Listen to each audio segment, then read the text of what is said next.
白宫正在召开记者会，我们有即时口译来延伸给国际中心主播林梅婕。梅婕，请说。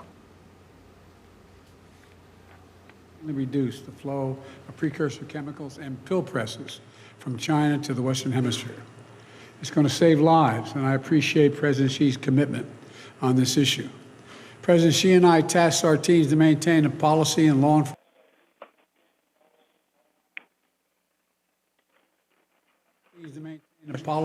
enforcement coordination going forward to make sure it works. I also want to thank the bipartisan congressional delegation to China, led by Leader Schumer, in October, for supporting this effort so strongly. 好的，主播，刚刚这边拜登有谈到说，感谢习近平在协助美国这边一起打击芬太尼的犯罪。Direct contacts, as a lot of you press know, follow this. That's been cut off, and it's been very worrisome. That's how accidents happen.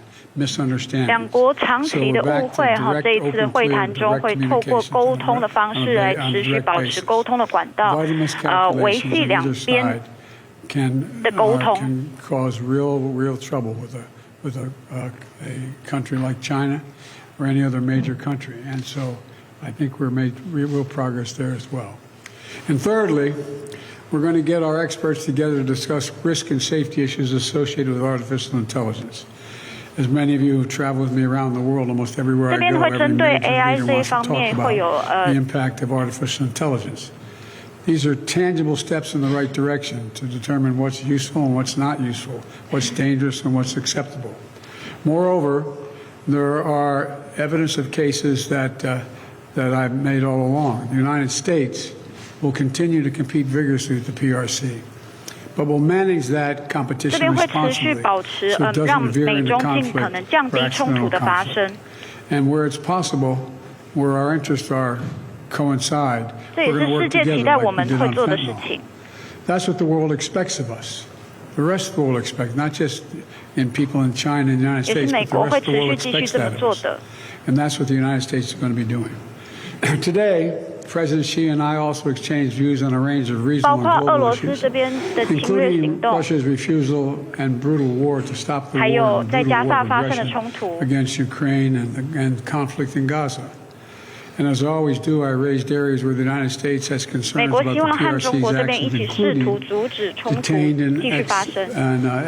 and exit-banned U.S. citizens, human rights and coercive activities in the South China Sea. We discussed all three of those things. I gave them names of individuals who we think are being held, and hopefully we can get them released as well. No agreement on that. I also stressed the importance of peace and stability in the Taiwan Straits.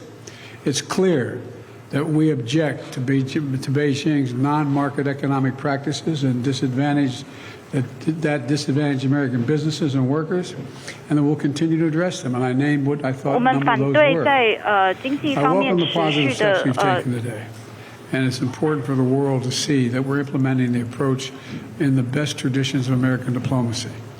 We're talking to our competitors, and the key, and just talking, just being blunt with one another, so there's no misunderstanding, as a key element to maintaining global stability and delivering for the American people. And in the months ahead, we're going to continue to preserve and pursue high-level diplomacy with the PRC in both directions to keep the lines of communication open, including between President Xi and me. He and I agreed that each one of us could pick up the phone, call directly, and we'd be heard immediately.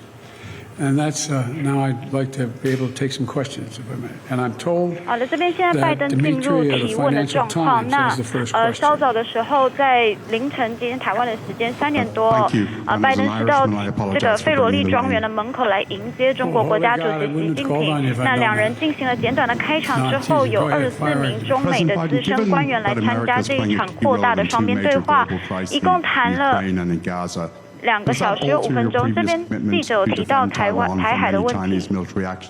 And did Xi Jinping outline the conditions under which China would attack Taiwan? Look, I reiterate what I've said since I've become president, what every previous president of late has said. That 我们重申一中政策，美国不会改变一对一中政策的看法。And that I'm not going to change that. 也是我们在这一场会谈中谈到的。That's about the extent to which we discussed it. Next question, sorry, was Bloomberg. It appears, among other issues, that your agreement with President Xi over fentanyl will require a lot of trust and verification to ensure success, curbing those drug flows.